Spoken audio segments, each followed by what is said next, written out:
جہنم کی آگ سے کیسے بچ جائے، کہ جس طریقے سے تم خود نیک عمل کر کے اپنے آپ کو جنت کا مستحق قرار دو، اسی طریقے سے اپنے بچوں کو دیندار اور نیک بناؤ تاکہ تمہارے بچے بھی جنت کے مستحق ہو سکیں اور جہنم سے ان کو نجات مل سکے۔ آپ واقعہ یاد کیجئے حضرت ابراہیم علیہ السلام کا، کہ حضرت ابراہیم علیہ السلام کو اپنے بچوں کو دیندار اور نیک بنانے کی کتنی فکر تھی۔ وَإِذْ قَالَ إِبْرَاهِيمُ رَبِّ اجْعَلْ هَٰذَا الْبَلَدَ آمِنًا وَاجْنُبْنِي وَبَنِيَّ أَن نَّعْبُدَ الْأَصْنَامَ رَبِّ إِنَّهُنَّ أَضْلَلْنَ كَثِيرًا مِّنَ النَّاسِ فَمَن تَبِعَنِي فَإِنَّهُ مِنِّي وَمَنْ عَصَانِي فَإِنَّكَ غَفُورٌ رَّحِيمٌ رَبَّنَا إِنِّي أَسْكَنتُ مِن ذُرِّيَّتِي بِوَادٍ غَيْرِ ذِي زَرْعٍ عِندَ بَيْتِكَ الْمُحَرَّمِ رَبَّنَا لِيُقِيمُوا الصَّلَاةَ۔ سورہ ابراہیم، سورہ نمبر 14 آیت نمبر 35، 36 اور 37۔ اور اس وقت کو یاد کرو جب ابراہیم علیہ السلام نے کہا وَإِذْ قَالَ إِبْرَاهِيمُ رَبِّ اجْعَلْ هَٰذَا الْبَلَدَ آمِنًا، اور اے اللہ اس شہر کو تو امن اور سلامتی کا گہوارہ بنا، اور اے اللہ مجھے اور میری اولاد کو بتوں کی پرستش اور بتوں کی پوجا کرنے سے ہماری حفاظت فرما۔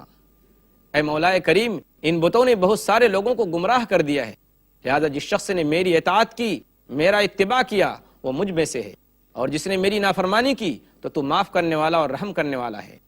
اے میرے مولا، میں نے اپنی اولاد کو اور اپنے گھر والوں کو یہاں اس لیے بسایا ہے خانہ کعبہ کے قریب تاکہ میری اولاد، میرے گھر والے نماز کی پابندی کریں۔ آپ جانتے ہیں کہ بچپن کی اس تربیت کا نتیجہ کیا ظاہر ہوا؟ مشہور واقعہ ہے حضرت اسماعیل علیہ السلام کا، کہ جب حضرت ابراہیم علیہ السلام نے اپنے بیٹے سے کہا کہ میرے رب نے مجھے خواب کے اندر حکم دیا ہے کہ میں تجھے ذبح کروں، تو تمہاری کیا رائے ہے؟ تو بچے کا جواب کیا تھا؟ ستجدنی انشاءاللہ من الصابرین، سورہ صافات، سورہ نمبر 37 آیت نمبر 102۔ کہ ابا جان، اللہ تبارک و تعالیٰ نے آپ کو جس بات کا حکم دیا ہے اسے کر گزریے، انشاءاللہ آپ مجھے برداشت کرنے والوں اور صبر کرنے والوں میں سے پائیں گے۔ اسی لیے علامہ اقبال نے اس واقعے کی تصویر کشی اس طرح سے کی، یہ فیضان نظر تھا یا کہ مکتب کی کرامت تھی؟ یہ فیضان نظر تھا یا کہ مکتب کی کرامت تھی؟ سکھائے کس نے اسماعیل کو آداب فرزندی؟ حضرت اسماعیل علیہ السلام کو کس نے بتایا کہ باپ کا ادب اس طریقے سے کیا جاتا ہے اور باپ کی بات کا جواب اس طرح سے دیا جاتا ہے؟ ظاہر بات ہے نظر حضرت ابراہیم علیہ السلام کی تھی اور مکتب یا مدرسہ ان کی ماں کی گود تھا۔ ناظرین کرام، جہاں ہم دیکھتے ہیں آج کے سماج میں اور آج کی سوسائٹی میں کہ اکثر ماں باپ اپنی اولاد کے بارے میں بے توجہی اور غفلت برتتے ہیں، اس لیے بہتر یہ ہے کہ ابھی تھوڑی سختی کر کے، تھوڑی تنبیہ کر کے ان کو دیندار بنائیں، خصوصاً نماز و روزے کا پابند بنائیں، اس لیے کہ اگر آپ نے ابھی سے ان کو نماز و روزے کا پابند بنایا تو آگے چل کر یہ بچے خود بخود دین کے راستے پر چلنا شروع کر دیں گے۔ جس طریقے سے ماں باپ کے لیے ضروری ہے کہ اپنے بچوں کے لیے کھانے پینے کا انتظام کریں اور ان کی ضروریات کی سامان کا انتظام کریں، اس سے کہیں زیادہ ضروری یہ ہے کہ وہ اپنے بچوں کو نیک اور دیندار بنانے کی فکر کریں۔ اس سے کہیں زیادہ ضروری یہ ہے کہ وہ اپنے بچوں کو دیندار اور نیک بنانے کی اور بہتر اخلاق اپنانے کا انتظام کریں۔ حدیث یاد کیجئے جس میں اللہ کے رسول صلی اللہ علیہ وسلم نے فرمایا کہ ہر شخص ذمہ دار ہے، ماں باپ ذمہ دار ہیں اپنے بچوں کو نیک اور دیندار بنانے کا۔ عن ابن عمر رضی اللہ عنہما قال قال رسول اللہ صلی اللہ علیہ وسلم الا كلكم راع وكلكم مسؤول عن رعيته فالامام الاعظم الذي راع على الناس هو مسؤول عن رعيته والرجل راع على اهل بيته وهو مسؤول عن رعيته والمرأة راعية على اهل بيت زوجها وولده وهي مسؤولة عنهم والعبد راع على مال سيده وهو مسؤول عنه الا فكلكم راع وكلكم مسؤول عن رعيته۔ صحیح بخاری کتاب الاحکام حدیث نمبر 7137۔ اس حدیث کا ترجمہ یہ ہے، نبی اکرم صلی اللہ علیہ وسلم نے فرمایا کہ سن لو، خبردار ہو جاؤ، آگاہ ہو جاؤ کہ تم میں سے ہر شخص ذمہ دار ہے، اور ہر شخص سے اس کے ماتحت میں جو لوگ ہیں، اس کی نگرانی میں جو لوگ کام کر رہے ہیں، ان کے بارے میں قیامت کے دن سوال کیا جائے گا، ان کے بارے میں قیامت کے دن پوچھا جائے گا۔ سنو، جو امام ہے، جو بڑا ہے، جو امام وقت ہے، جو لوگوں کا نگہبان ہے، جو لوگوں کی ذمہ داری ہے، اس سے اس کی رعیت کے بارے میں پوچھا جائے گا، اور انسان سے، آدمی سے اس کے گھر والوں کے بارے میں پوچھا جائے گا، اور عورت سے اس کے شوہر اور اس کی اولاد کے بارے میں قیامت کے دن پوچھا جائے گا۔ اسی طریقے سے جو غلام اور نوکر ہے، اس سے اس کے آقا کے مال کے بارے میں قیامت کے دن پوچھا جائے گا۔ خبردار ہو جاؤ، تم میں سے ہر شخص ذمہ دار ہے، اور ہر شخص سے اس کے ماتحت میں جو لوگ رہتے ہیں، جو نگرانی میں کام کر رہے ہیں، ان کے بارے میں قیامت کے دن پوچھا جائے گا۔ کیا یہ حدیث ہم کو اس بات کی طرف دعوت نہیں دیتی کہ ہم اپنے بچوں کو نیک بنائیں، اپنے بچوں کی اخلاقی تربیت کریں، اپنے بچوں کو دیندار بنائیں، ان کو دینی مجلسوں میں لے جائیں اور ان کو نیک لوگوں کی صحبت میں بیٹھنے کو کہیں؟ کیا پیاری حدیث ہے جس میں ہے کہ اللہ کے رسول صلی اللہ علیہ وسلم ایک دن تشریف فرما ہیں، ایک عورت ایک بچے کو اپنے پاس بلا رہی ہے، نبی اکرم صلی اللہ علیہ وسلم یہ پورا ماجرا دیکھ رہے ہوتے ہیں۔ وہ عورت اس بچے سے کہتی ہے کہ آؤ، تم میری گود میں آؤ، تم میرے پاس آؤ تو میں تجھے کھجور دوں گی۔ آپ صلی اللہ علیہ وسلم نے اس عورت کی یہ بات سن لی۔ آپ صلی اللہ علیہ وسلم نے اس خاتون سے پوچھا کہ کیا واقعی تمہاری نیت اس بچے کو کچھ دینے کی تھی، یا صرف یوں ہی بہلا رہی تھی، یا صرف ایسے ہی بہلانے کے واسطے، اپنے قریب بلانے کے واسطے ایسا کہہ رہی تھی؟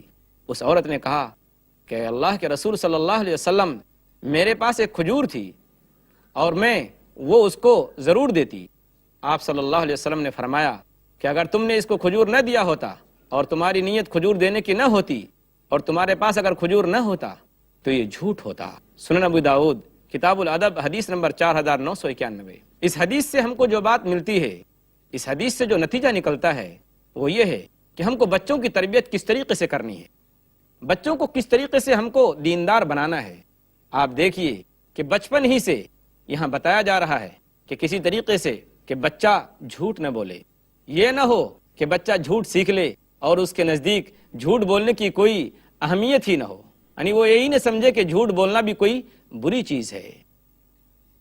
ناظرین کرام، ہم بچوں کی ہمدردی، بچوں کے ساتھ شفقت اور بچوں کے ساتھ خیرخواہی یہ سمجھتے ہیں کہ ہم بچوں کو برائیوں پر نہ ٹوکیں، نماز نہ پڑھنے پر نہ ٹوکیں، روزہ نہ رکھنے پر انہیں کچھ نہ کہیں۔ ناظرین کرام، یہ سچی ہمدردی نہیں ہے، یہ سچی خیرخواہی نہیں ہے، یہ بچوں کے ساتھ صحیح معنی میں بھلائی نہیں ہے، بلکہ یہ بچوں کے لیے زہر ہے۔ مثال کے طور پر ایک بچہ ہے، اس کو پھوڑی نکل آئی، ایک بڑا زخم نکل آیا، زخم پک چکا ہے، بچے کو ڈاکٹر کے پاس لے جایا جاتا ہے۔ ڈاکٹر کی رائے یہ ہوتی ہے جب تک آپریشن نہیں کیا جائے گا بچے کا زخم اچھا نہیں ہو سکتا، جب تک پیپ نہ نکالا جائے بچہ درست نہیں ہوگا، اور اس کے لیے پھاڑنا اور آپریشن کرنا ضروری ہے۔